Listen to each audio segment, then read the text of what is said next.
Okay, here's Kristy's freestyle. Good dolphins off the start. The one thing that you do really well is that you keep a consistent kick, and that's going to be the motor, like we talked about in the lecture. The one thing that we need to work on a lot more is just the straight arm, and you can kind of see that arm is really straight on both sides. And what's happening is, because that's straight, every time I enter, it's going to be forearm first entry. And what's going to happen is I'm going to go this direction, then I'm going to go this direction, instead of rotating on the axis and staying on a straight line. So you want to be entering with the hand at an angle, fingertips first, and pushing through that with by driving the hip. The other thing I want you to watch is the breath. As you can kind of see the arm thrown around there, but you're breathing late, and so what happens is I'm still taking a breath, and I'm entering my hand and the head at the same time. Well, if that happens, what's happening is my body is now going in this direction.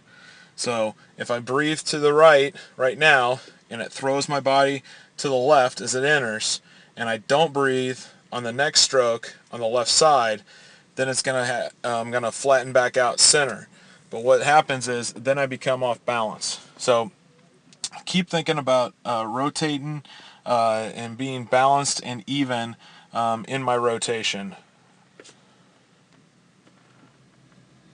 And you can see there the straight arm, which can be easily fixed with focusing a little bit more on that zipper drill. But great job.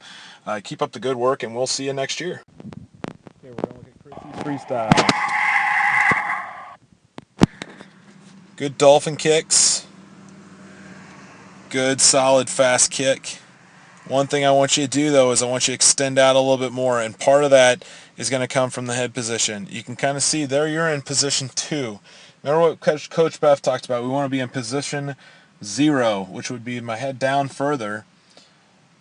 And because my head's in that position, I'm not able to extend out or drive the hips as much or get as much out of each stroke as possible.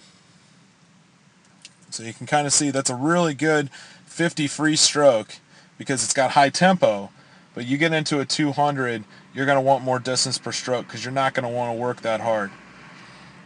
And you can kind of see there the knees kind of bent, and it's creating a little bit of a bounce there. You can see the bounce as I come up to the breath and then how far down I'm going.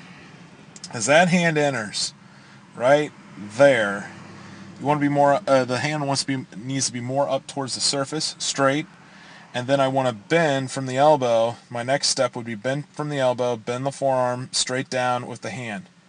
And that's going to create a paddle. That's going to create a paddle from with the hand and the forearm.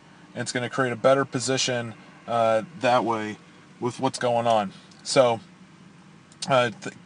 consider that, think about that.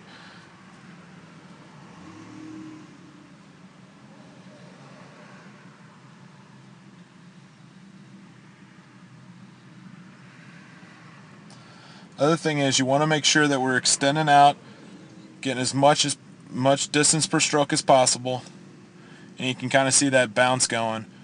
When I go to breathe, remember, I'm going to tend to probably if I'm throwing the arms over on the recovery, I'm going to go one way or the other. So here the hips going and my arms going, and I'm going to go that way. Remember, we want to stay on the center line and just rotate. Drive the hip. Great job. Keep up the good work.